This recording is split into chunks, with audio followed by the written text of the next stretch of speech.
It starts before the morning even fully arrives. The alarm isn't a clock, it's the pulse of discomfort, the tremor of nerves that can't remember what calm feels like. The eyes open to a world that looks slightly tilted. Sound feels too sharp, light too bright, air too heavy. This is not an ordinary morning. It's the beginning of another cycle in a system that runs on borrowed balance. The first thought is never about plans or goals.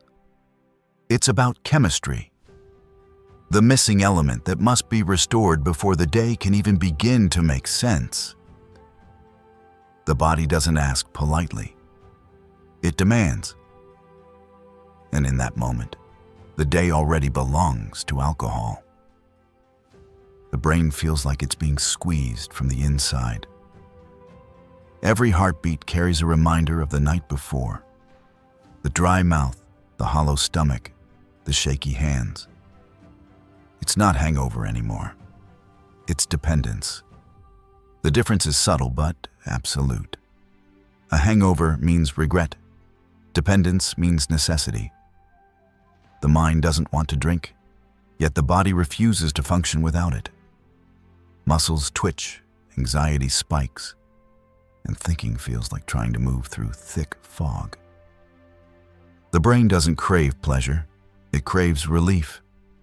It's not chasing a high, it's trying to return to neutral. And that's the cruelest trick.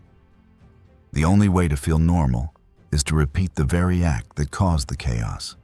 The first sip hits like medicine, not celebration. There's no excitement, no party, no toast. Just silence.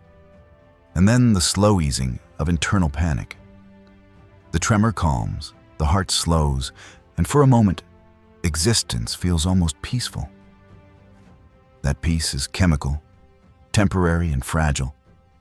But in this world, it's enough to keep going. The brain records it as victory. The body, though, knows its defeat disguised as calm. Enzymes race, the liver begins its exhausting work, and the blood becomes a battlefield between relief and decay. But none of that matters right now, because the system has been tricked into stability. And so the morning starts again, falsely quiet. By mid-morning, the world seems manageable. The brain begins to rationalize. It's just a little. Everyone needs something. I'll stop soon. Denial becomes a language. Routine resumes, but every action bends around one goal: maintenance. Work, conversation, errands, all done under the influence of subtle calculation. The drinker is not trying to get drunk, they're trying not to collapse. Each thought revolves around timing. Too soon and it dulls function. Too late, and the anxiety returns like thunder. Everything becomes a negotiation with the body's chemistry. It's not about drinking for fun. It's about drinking to survive your own imbalance. Physically, the system is collapsing quietly. The stomach resists food but accepts alcohol. The immune system slows its defense. The heart overworks to maintain rhythm. And the liver filters endlessly without rest. Each drink hides the evidence of damage behind a curtain of numbness. The brain, fogged and fatigued, doesn't notice the subtle signs. The skin turning pale, the eyes losing clarity, the digestion failing, the memory shortening. What once felt like control now exists only in fragments. The mind keeps insisting, "I'm fine," because the alternative, realizing how dependent the body has become, is unbearable. It's easier to believe the illusion than to face the truth that the body no longer belongs to willpower, but to chemistry. As the day unfolds, small stresses become unbearable. A phone call feels like confrontation. A decision feels like a mountain. The drink acts as a mute button, softening edges that once felt sharp. But every relief builds another layer of exhaustion. The brain's reward system begins to malfunction. Dopamine, the signal of motivation and pleasure, is replaced by chemical calm. The drink no longer brings joy, it brings silence. The emotional range shrinks until only two states exist: anxious or sedated. This is the transition point where alcohol stops being a substance and becomes a system. Every organ starts working not for health, but for maintenance of dependency. The body becomes an employee to its own poison. Afternoon brings another kind of fatigue, the weight of chemical compromise. Concentration fades, emotions dull, memory flickers. Food still holds no interest, conversation feels mechanical. Somewhere inside, a faint awareness stirs, the recognition that this isn't normal. But the thought dies before it can grow. The brain has learned to erase discomfort with action, and that action is always another drink. The glass lifts almost automatically now. Each sip delays the reckoning. The taste doesn't even register anymore. It's not about flavor, it's about function. The ritual continues because it works, for now. As the evening creeps in, the illusion of calm returns. The body relaxes, thoughts slow. The noise inside the head softens. From the outside, it might look like someone winding down, watching television, scrolling, resting. But inside, every organ is at war. The liver burns energy to process toxins. The pancreas struggles to control sugar levels. The nervous system swings between sedation and agitation. The calm is an act, a temporary pause between two storms. And as the hours pass, tolerance demands more.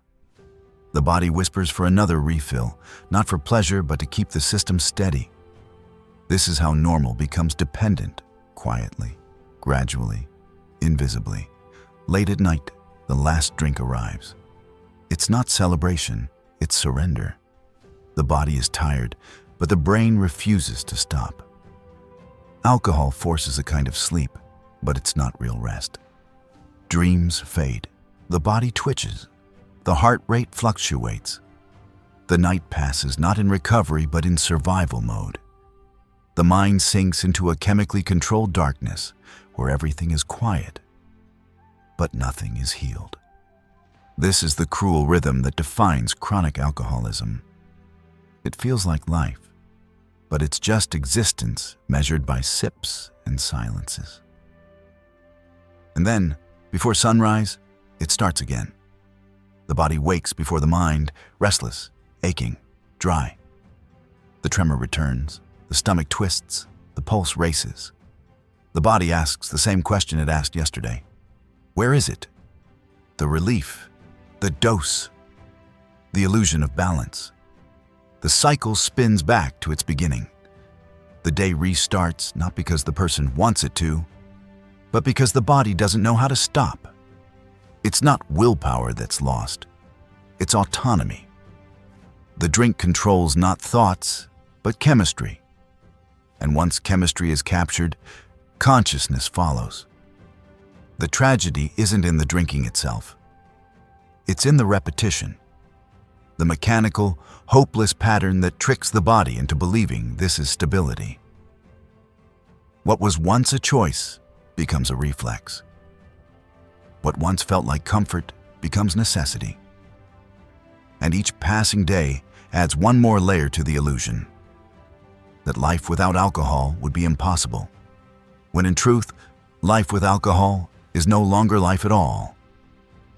In that truth lies the silent terror of a chronic alcoholic's day, a war fought entirely inside the body, invisible to the world, disguised as routine. No shouting, no collapse, just quiet repetition.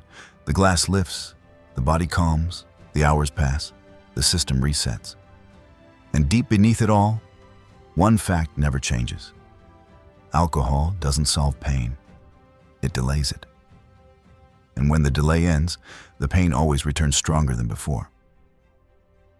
When morning becomes habit instead of hope, every day begins to blur into the next. The body wakes not because it's ready, but because chemistry demands it. The pulse quickens before thought, and the air feels heavier than it should. There's no sense of freshness, there's only recovery from the night before. The organs resume their routine like tired workers at the same factory, processing toxins and resetting just enough to make room for the next round. Even before the sun rises fully, the brain is already writing the day's instructions. Find balance, avoid pain, survive until darkness returns. And that's how another cycle quietly restarts. The first signs are familiar: trembling fingers, shallow breath, a stomach that won't settle. The nervous system sends warnings through every nerve ending, and the message is always the same. Something vital is missing. Blood sugar drops, adrenaline spikes, cortisol floods the body. Every cell waits for the one signal that will silence the alarm. And the signal never changes. A small amount of alcohol can turn chaos into calm in seconds. That single action, repeated enough times, rewires the brain into obedience. The relief feels real because the discomfort disappears instantly. But relief is not recovery. It's only postponement. Every calm moment bought with a drink adds interest to a debt the body can't repay. Mid-morning arrives without enthusiasm. The hours drift forward, guided by habit rather than purpose. Work gets done mechanically, conversations happen automatically, and emotions flatten into one continuous tone of quiet fatigue. The drinker functions, but doesn't live. There's still movement, walking, typing, answering messages, yet everything feels disconnected from meaning. The mind doesn't chase happiness anymore. It negotiates with stability. The chemistry of dependency replaces motivation with maintenance. The goal is no longer to feel good, but to feel less bad. As time passes, the body's tolerance deepens while its resilience weakens. The liver keeps filtering but loses efficiency, turning each drink into a longer recovery. Blood pressure swings between highs and lows. Digestion slows. Energy fades in waves. And still, there's an odd sense of control, as though survival itself has become a talent. Addiction hides behind small victories, showing up, keeping up, pretending everything's fine. But beneath the mask, biology tells a harsher truth. The reward circuits that once fired for laughter, love, or accomplishment now respond only to ethanol. Every other source of pleasure feels muted, irrelevant, or unreachable. The outside world loses its color, replaced by the predictable gray of repetition. By early afternoon, irritation grows. The effects of the morning dose start to fade, leaving restlessness and unease. Logic tries to argue, but the body interrupts with trembling urgency. The line between decision and reaction dissolves completely. The hand moves before the thought forms. The next drink comes not from choice but from reflex. And when it hits the bloodstream, the relief returns like a familiar lullaby. Calm floods in again. Not joy, not energy, just quiet. The pattern continues because it works. That's what makes it so dangerous. The very thing destroying stability is also the only thing capable of creating it temporarily. Evening brings the illusion of peace. The world slows down, the lights dim, the day appears complete. But the balance is artificial. The calmness is not rest, it's sedation. While the surface looks serene, inside the body the war continues. The heart pushes thicker, dehydrated blood through strained vessels. The kidneys filter endlessly. The liver burns through its remaining enzymes. The brain floats between numbness and anxiety, unsure whether to sleep or stay alert. Every breath carries a trace of exhaustion. Every sigh feels like surrender. Yet, from the outside, nothing seems wrong. This is the cruel camouflage of addiction. It hides most effectively when it looks ordinary. As night deepens, the last drink feels inevitable. It promises rest, but what follows is only unconsciousness. Real sleep, the kind that repairs, never arrives. Dreams vanish, the mind drifts into chemical fog, and the body stays half awake, half asleep. Breathing grows uneven, the heart races, then slows, and sweat collects without reason. By dawn, the body isn't refreshed. It's dehydrated, depleted, and desperate. The illusion of rest dissolves as soon as the eyes open. The fatigue feels older than time, yet the reflex remains the same. Reach for what quiets the noise. And thus, another day begins, identical to the last. Inside this loop, identity fades. Personality becomes predictable, emotions shrink, and memory loses texture. Life feels like a series of scenes replayed with minor variations. The mind stops asking why and focuses entirely on when. When will the next drink come? When will the shaking stop? When will things feel stable again? The future becomes irrelevant because the system operates only on immediate chemistry. Addiction collapses time. It replaces tomorrow with now. The longer the pattern holds, the more invisible its damage becomes. Skin loses color, reflexes slow, speech softens, and thought fragments. The immune system falters, small infections linger, energy fades faster each week.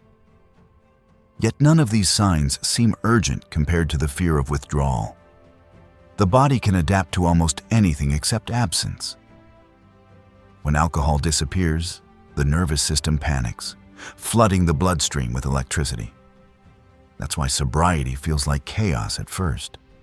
The brain isn't healing, it's rebooting. But to the addicted system, reboot feels like death. And so, the mind obeys the false logic. Continue drinking, continue surviving. Emotionally, numbness takes over where guilt once lived. Regret still exists, but it's dull. A faint echo rather than a scream. The drinker doesn't celebrate or despair. They simply continue. Every small spark of awareness that tries to rise is drowned before it can ignite. It's easier to keep the peace than face the storm. That quiet surrender is what makes addiction so powerful. It doesn't destroy in chaos. It erodes in silence. And when life turns silent enough, destruction feels gentle. But even in that silence, the body keeps trying to heal. Cells regenerate, enzymes rebuild, neurons search for new connections. Nature doesn't give up easily. The moment alcohol pauses, even for a few hours longer than usual, the repair begins. The same biology that adapted to survive poison can adapt to live without it. The process hurts, but it's proof of life returning. The body isn't an enemy. It's a survivor asking for a chance. And that realization, when it finally surfaces, changes everything. Because once the truth is visible, denial starts to lose its grip. The drink no longer feels like safety. It begins to look like surrender. The first fully sober day, after years of dependence, feels impossible. The body shakes, the heart races, the mind screams for escape. Yet underneath all of that chaos lies something pure. The original chemistry of a human being trying to remember how to function. Every minute survived without alcohol is a small victory of biology over addiction. Each passing hour rewires a fraction of the system back toward balance. The pain isn't punishment. It's proof that healing has begun. And that's the hidden miracle. The same body that sustained years of damage still remembers how to restore itself. In the end, a day in the life of a chronic alcoholic isn't just about drinking. It's about the endless negotiation between damage and survival. Each sunrise is a replay of yesterday's bargain. Comfort now, collapse later. Yet within that repetition hides the possibility of change. The very exhaustion that drives dependency can one day fuel recovery. Because when the body finally reaches its threshold, when exhaustion outweighs fear, the cycle can break. The chemistry can shift. The brain can relearn balance. The same system that once demanded alcohol can, with time, learn to crave peace instead. The day will still begin with silence, but it can end with clarity.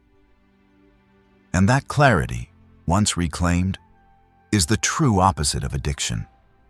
Not just freedom from the bottle, but freedom from the endless need to escape oneself.